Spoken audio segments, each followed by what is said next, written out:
C'est l'époque des moissons, mais cette année, les entreprises de travaux agricoles sont inquiètes avec la flambée des prix du gazole et la menace de voir disparaître les taux réduits qui leur sont accordés sur les taxes sur les produits énergétiques. La situation est plus que critique, d'autant qu'ils ne peuvent répercuter ces hausses de charges sur leurs clients agriculteurs. Les détails avec Catherine Jonot et Vincent Bars. Pas donner le plein pour ces engins agricoles. Alors que les moissons débutent, le prix du gazole non routier vient de grimper à 1 € le litre et ces monstres en consomment 70 litres par heure. En un an, ce carburant a augmenté de 30%.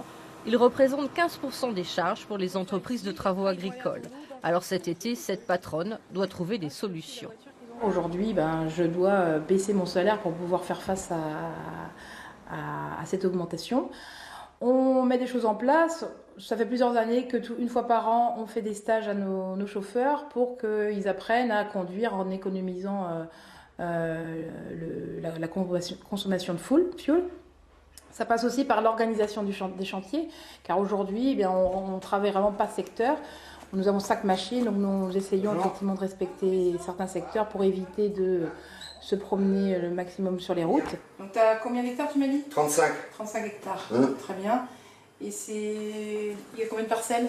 Tu sais bien, il y a Verne. Même en tentant de réduire la répercussion de la hausse du carburant à leurs clients agriculteurs, la facture arrive dans un contexte délicat. Le problème un petit peu, c'est qu'on a la double punition, on subit l'augmentation des carburants et en face, nos prix agricoles n'augmentent pas, voire stagnent.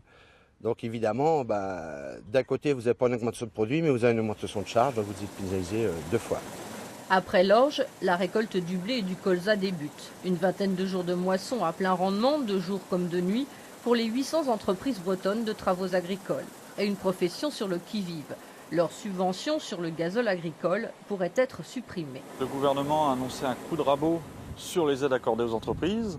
Donc théoriquement, le remboursement sur la taxe intérieure sur les produits énergétiques pourrait être supprimé. Et donc pour une entreprise moyenne, c'est de l'ordre de 25 000 à 35 000 € par entreprise qui pourrait être déduit de la trésorerie de l'entreprise. Ce projet, soumis par le ministre des Comptes publics, pourrait être validé dans la future loi de finances.